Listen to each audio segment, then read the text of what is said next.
de amor milagros y así mismo los levanta. Quina música. Joan Manel, com estàs? Molt bé, molt bé. Jo és que ara l'estava sentint i dic, ai, que me sona, me donen tons. Ai, s'assembla aquí. No s'assembla, perquè en Joan Manel fa, a més, unes versions, ara en parlarem, hem de parlar també d'aquestes activitats. Són unes activitats culturals, jo ho he presentat així abans, ara quan te volia presentar Joan Manel, perquè, clar, és com a concert, però també fas com una espècie de conferència, com una espècie de xerrada, i ara n'hem de parlar. Com estàs, per cert?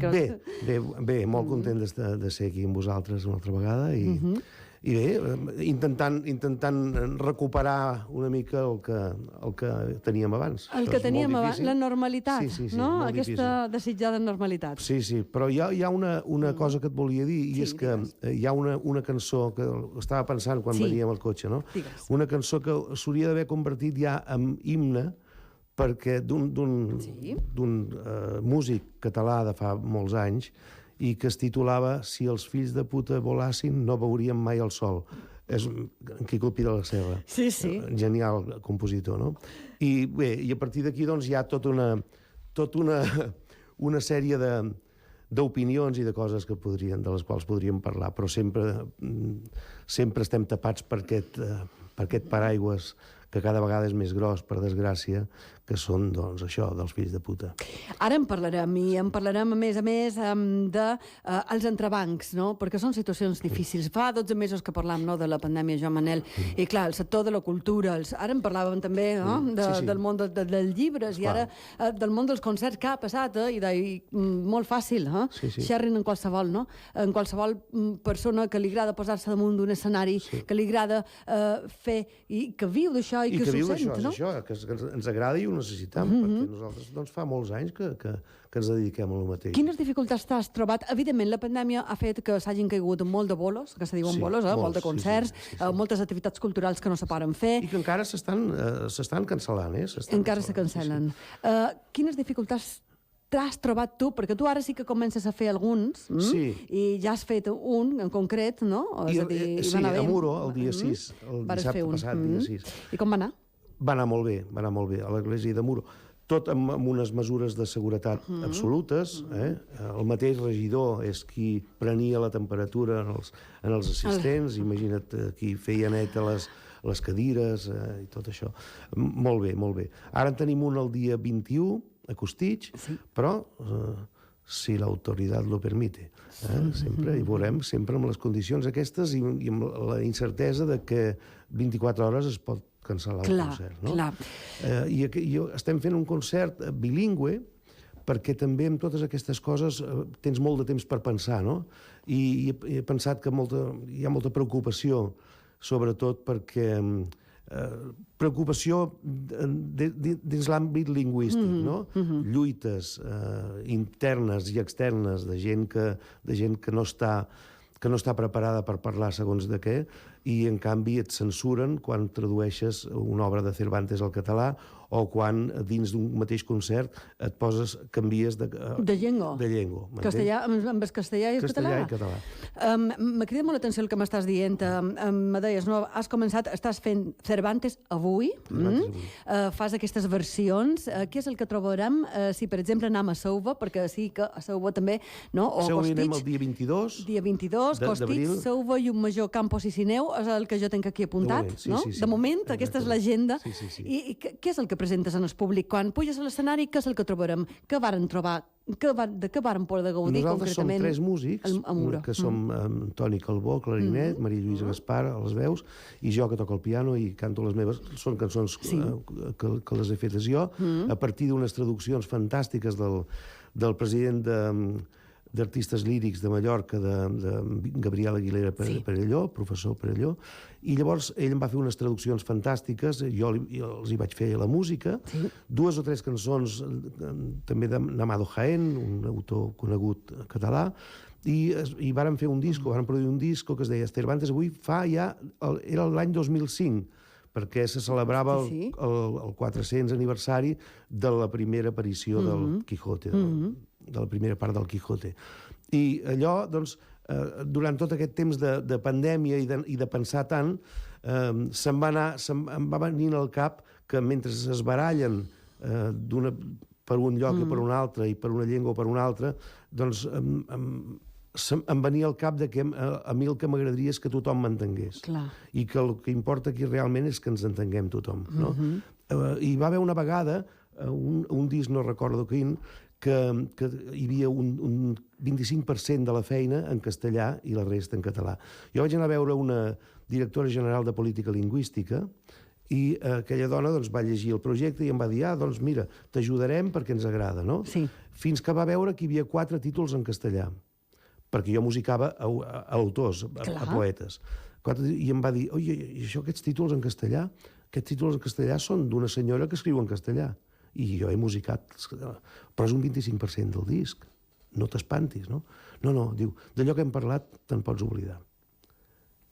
M'ha cridat molt l'atenció. Sí, una senyora que més va ser val·lesa. Sí, m'ha cridat molt l'atenció. És a dir, quan un prepara un disc, o un prepara una discografia, un CD, i dius, escolta, a part, més que tu que fas versions de poesies, per exemple, hi haurà autors castellans i autors en llengua catalana. I tindràs tu la llibertat de triar si t'agrada més en Cervantes o t'agrada més en Garcilaso de la Vega o si t'agrada més un altre. Per això li vaig preguntar a aquesta senyora si aquella quarta part fos en xinès, hi hauria algun problema. I em va dir que en xinès no hi hauria cap problema. M'entens? També he estat cantant a Costa i Llobera, un institut fa anys de Son Ferrer, un institut per nins d'institut, i eren gent, doncs, Son Ferrer és un lloc on ve molta gent de fora a fer feina, als hotels, en aquella època, no? I llavors, doncs, resulta que el director de l'hotel, perdona, en què estaria pensant? Amb els hotels que no obren. El director d'aquell institut li vaig preguntar, escolti'm, aquesta gent no m'entendrà quan jo li expliqui qui és Costa i Llobera, quins poemes escriu i com els escriu, i diu, és igual, que n'aprenguin. Jo vaig estar fent l'estúpid durant una hora explicant-li a una sèrie de lots de què anava allò, i ells no m'entenien. M'ha cridat molt l'atenció, i sobretot aquesta anècdota que l'has viscuda. És a dir, que l'anècdota, clar, quan un la viu, te quedes com molt sorprès o molt estorat, que dius, no? Que dius, escolta, què m'estàs dient? És a dir, que si el 25% del disc o les 4 cançons en comptes de ser en castellà fossin en xinès, me donaria una ajuda, me donaria una subvenció, o me donaria una mà per part de l'administració per publicar el disc, i perquè hi ha 4 en castellà, no? Aquestes coses, veus, no canvia, així com parla tan malament de segons... Jo espero que això hagi canviat ja. No ha canviat gens. No ha canviat?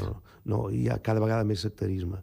Però menys en la política municipal, que és l'única en la qual jo crec. La política municipal, d'aquell barla que trepitja el carrer, d'aquell regidor, d'aquell senyor que està a l'oposició però que cada setmana va al ple per millorar les condicions del seu poble, o aquella rajola que s'està aixecant, o aquella senyora que ha caigut, no? Aquesta és la verdadera política. Tots els altres viuen del cuento com han viscut tota la vida i continuen així. Estàs fent i estàs, com tu bé dius, no?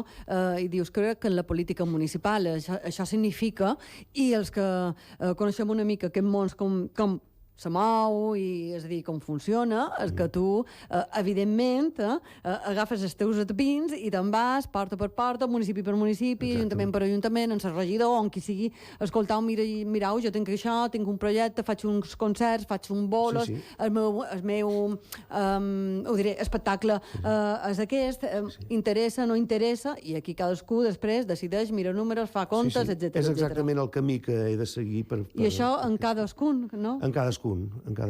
No, m'agrada perquè, com t'he dit, que m'agrada... Sí, però m'agrada la política municipal i, per tant, doncs, m'agrada conèixer tota aquesta gent que trepitgen tant al carrer cada dia, no? És important. A Muro ja vas ser dia 6, ara Costitx, Costitx, 21, si tot va bé. Sauva, Llumajor, Campos i Sineu. Després me diràs on trobant també els horaris i tota aquesta qüestió. Sí, sempre a les pàgines web dels ajuntaments, i també van informant puntualment. És així. Han de sentir una mica més de música de Cervantes avui. Per què Cervantes avui? És a dir, jo sé que fas versions de poesies, de grans, són de clàssics. Composicions més que versions, perquè jo el que faig és agafar el poema de Miguel de Cervantes, el doctor Gabriel Aguirre el va traduir al català, i vaig respectar diverses parts, diverses estrofes en castellà, tal com les havia escrit l'autor, no? això va dur alguna controvèrsia perquè doncs, hi havia gent que li agradava que fos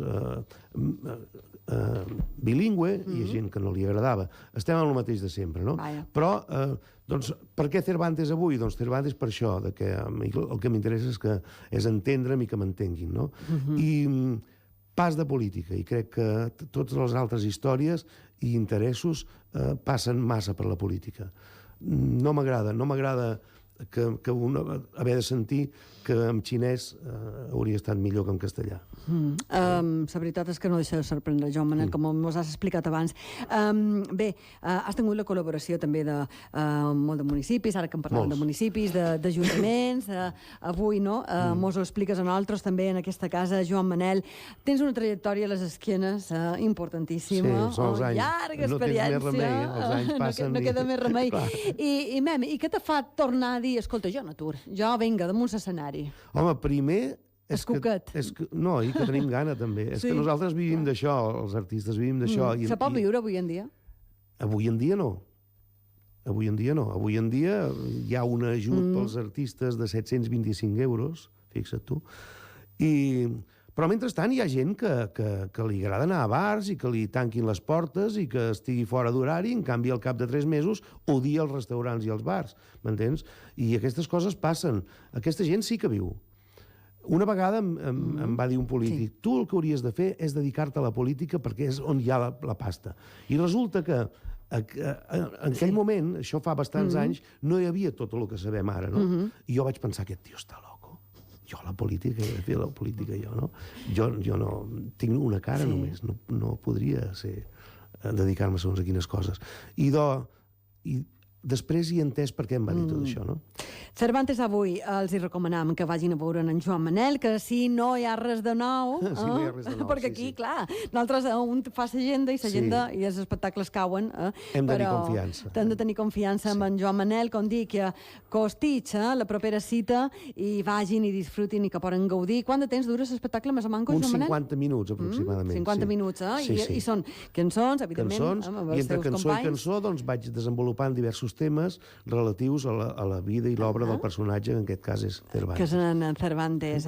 I vaig combinant el castellà amb el català i així tothom sabem. I tothom s'entera de tot i aquí no hi ha cap problema ni un. Ara només faltaria que hagi de ser un problema i jo, la veritat és que... I ho és, per desgràcia. Sí, i que ho sigui. I que ho sigui. I mos entenem igual i mos entenem igual. I tant. D'una manera que d'una altra. Però nosaltres som més forts, Nosaltres continuem aquí sempre. I els altres duren 4 anys. Te vull dir... A veure això. Te vull dir que, a més, fas espectacle, com tu bé dius, en les dues llengües, com jo vull i com a mi m'agrada, i si hi ha un ajut bé, i si no n'hi ha, també. Però ho fas així com te surt d'escoret, i de com tu vols fer. I això és més que respectable. Que això s'acabi aviat i que ens agafi vius. I tant, i que poden gaudir de molts d'espectacles més. De moment, aprofitin. Costitx, quin dia era? El dia 21, diumenge dia 21, si tot va bé. Diumenge, dia 21, ja ho saben. A la plaça de Costitx, probablement a la plaça, però depèn també del... Tot això, tota aquesta informació estarà a la pàgina web de l'Ajuntament de Costitx. I després a Seu Llum Major Campos i a Cineu Joan Manel. Moltes gràcies. Mos quedam amb la teva música de Cervantes avui. Aprofitin.